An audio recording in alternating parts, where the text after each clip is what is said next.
అతడి ఊరు మదురై. పేరు ఎన్టీ ప్రశాంత్ కుమార్. చదివింది ఎంఎస్సి కంప్యూటర్స్. చేస్తుంది సేంద్రియ వ్యవసాయం.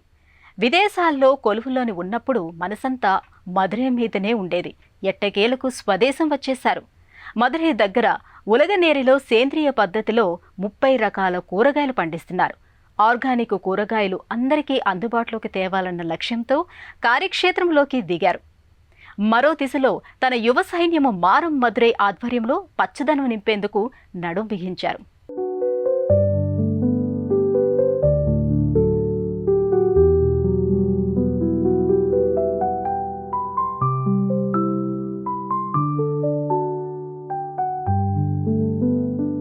గర్జించే 40లు, రోరింగ్ 40s ఒక పోలికే. 40 ఏళ్లంటే పరిణితికైనా జీవితంలో ఉన్నతికైనా కీలక దశ అని అంటారు. తమిళనాడులో ఒక ఐటీ వృత్తి నిపుణుడి జీవితం అక్షరాల ఇదే వయసులో అనూహ్యంగా మలుపు తిరిగింది. కట్ చేస్తే ఐటీ ప్రొఫెషనల్ అయిన మదురై వాసి ఎన్టీ ప్రశాంత్ కుమార్ సేంద్రియ సాగుదారుగా మారిపోయారు. మదురై చెన్నై రహదారి పక్కన ఉలగనేరి గ్రామంలో 8 ఎకరాల పొలంలో సేంద్రియ తరహాలో కూరగాయలు పండిస్తున్నారు. సేంద్రియ రైతుల్లో నవతరానికి మార్గదర్శకులయ్యారు. పండించటమే కాకుండా విద్యార్థులకు క్షేత్రంలో అభ్యసన తరగతులు నిర్వహిస్తున్నారు. పరిజ్ఞానం పంచుతున్నారు. రానున్న తరాలకు సుస్థిర భవితను ఖాయం చేస్తున్నారు. ఉలగనేరి இந்த இடத்தோடைய ఏరియా పేరు வந்து ఉలగనేరి. இந்த இடம் எப்படின்னா, ఈ ఊరు ఉలగనేరి. మొక్కలు నాటుతాం, సాయం చేయండి అని మేము కోరగానే పోతీసు వ్యాపార సంస్థ ఆర్థికంగా సాయపడింది. అనేక విధాల తోడ్పాటు అందించింది. ఆ చొరవతో సేంద్రియ సేద్యానికి పొలం కావాలని కోరాం. అది మదురై పట్టణం దగ్గరే కావాలన్నాం. ఎందుకంటే సేద్యం ఉండాలి, సమాంతరంగా మార్కెటింగ్ కూడా కావాలి. ఆ సంస్థ మా విన్నపాన్ని అర్థం చేసుకుని సేద్యానికి ఈ భూమిని చూపించింది. ஒரு 2 to 2.5 மாதம் இது வந்து வேலை பார்த்தோம். அதை సమపడుతూ தான் இதை வந்து వివసాయం பண்ண ఆరంభించాం. ప్రశాంత్ను కదిలిస్తే పర్యావరణవేత్తగా తన పయనం ఆరంభమైన రోజుల జ్ఞాపకాల్లో తడిచిపోతారు. ఈయన భావసారూప్య మిత్రులతో కలిసి మారం మదురై అనే హరిత బృందాన్ని ప్రారంభించారు. మదురై నగరంలో పచ్చదనం శాతం పెంచేందుకు మారం మదురై అంకితమైంది. కొత్తగా మొక్కల పెంపకం చేపట్టారు. ఇప్పటికే మనుగడ సాగిస్తున్న వృక్ష జాతులపై, పర్యావరణ వ్యవస్థలో వాటి పాత్ర మీద అవగాహన పెంచేందుకు ఓ సర్వే చేయించారు. విద్యార్థులు, స్వచ్ఛంద సహాయకులు కొత్తగా నాటిన మొక్కల పరిరక్షణలో భాగస్వాములయ్యారు. మదురైயோட இன்னைக்கு పసుமை పోర్వైங்கிறது வந்து இன்னைக்கு 33% இருக்கான்றது வந்து మనందరికీ కొబ్బరి చెట్టు అంటే తెలుసు, అరటి చెట్టు తెలుసు, వేప చెట్లు బాగా తెలుసు. కానీ ఊడికై లేదా చీమ చింతగా పిలిచే చెట్టు ఎందరికి తెలుసు? మరి కబంద చెట్టు సంగతి ఏంటి? చాలా మందికి తెలిసే అవకాశమే లేదు. మనకు 4 లేదా 5 చెట్ల పేర్లు మాత్రమే తెలుసు.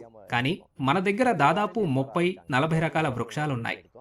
ఇది ஒரு 6 మాసం இந்த ట్రీ సర్వే ஒரு కనకెడుతూనే இருந்தோం. సేంద్రియ కూరల ధరలు అందనంత ఎత్తులో ఎందుకుంటాయన్న ఆలోచనలు ప్రశాంత్ని స్థిమితంగా ఉండనివ్వలేదు. ఈ క్రమంలో ఆయన సేంద్రియ సేద్యంలో ప్రసిద్ధ రైతు పమయన్ భాగస్వామ్యంతో సేంద్రియ రైతులను సమీకరించారు. వారి నుంచి కూరగాయలను సేకరించారు. తొలుత రవాణా సమస్యలు వచ్చినప్పటికీ ఎట్టకేలకు తన సొంత సేంద్రియ వ్యవసాయ క్షేత్రం ప్రారంభించేందుకు మార్గం ఏర్పడింది. జీవన పథమే మారింది. இப்போ நம்ம இயற்கை விவசாயத்தில் வந்து மக்களை நாங்கள் எப்படி இதை வந்து சாதாரண கெமிக்கல் இருக்கிற மக்களை நம்ம எப்படி நாங்கள் வந்து கன்வின்ஸ் பண்ணி உள்ளே கூட்டு வர்றோம்னா, ఎవరైనా వచ్చి మన దగ్గర ఏదైనా వస్తువు కొనాలంటే వాళ్ళకి ఆర్థికంగా లాభసాటిగా ఉండాలి. లేని పక్షంలో వారు దాని నుంచి వైదొలుగుతారు. అందువల్ల వారిని సంతృప్తి పరచాలంటే ఆర్థికంగా లబ్ధి పొందే కార్యాచరణను రూపొందించడం అవసరం. అప్పుడే అది ఎక్కువ కాలం మనగలుగుతుంది. వాళ్ళు మామూలుగా అయితే ఈ 8 ఎకరాల్లో మహా అయితే 3 లేదా 4 రకాలు పండించేవారు. కానీ మేము సేద్యం చేపట్టిన తర్వాత నేటిదాకా 37 రకాలను సాగు చేశాం.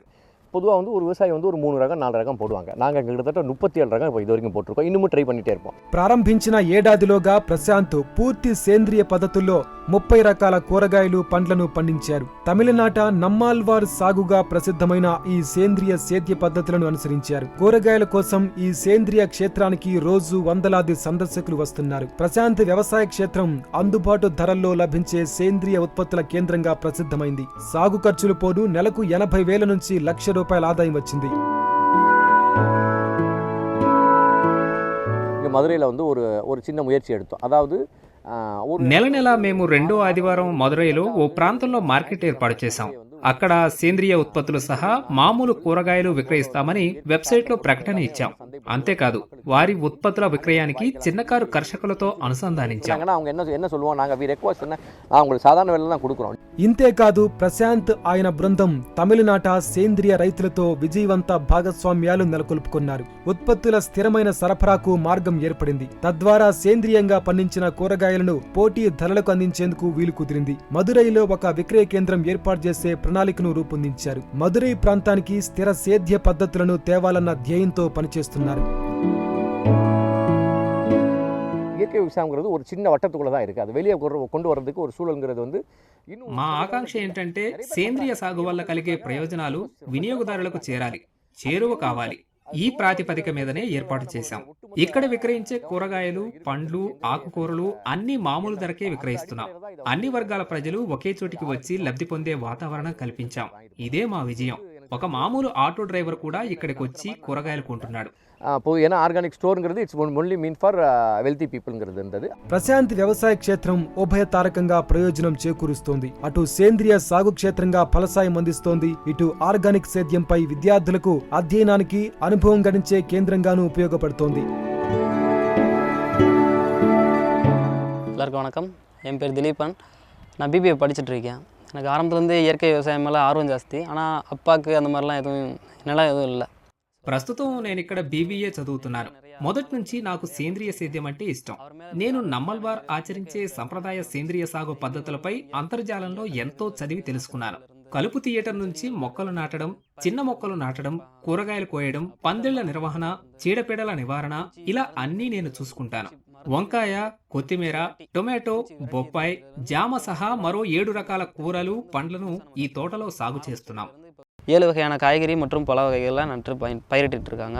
సాగు ఉత్పత్తికే పరిమితం కాలేదు. ప్రశాంత్ కుమార్ తన వ్యవసాయ క్షేత్రాన్ని విజ్ఞాన కేంద్రంగాను తీర్చిదిద్దారు. విద్యార్థులకు తరగతులు నిర్వహిస్తున్నారు. పోతీస్ గ్రూప్ ఒలగనేరి వద్ద ఈ భూమిని సాగు చేసే అవకాశాన్నిచ్చి తన ఆశయ సాఫల్యానికి అండగా నిలిచింది. భవిష్యత్తులో రసాయన రహిత సాగుదారులను తయారు చేస్తున్న ఈయన అవిశ్రాంత కృషి యువ కర్షకులను ఆకర్షిస్తోంది.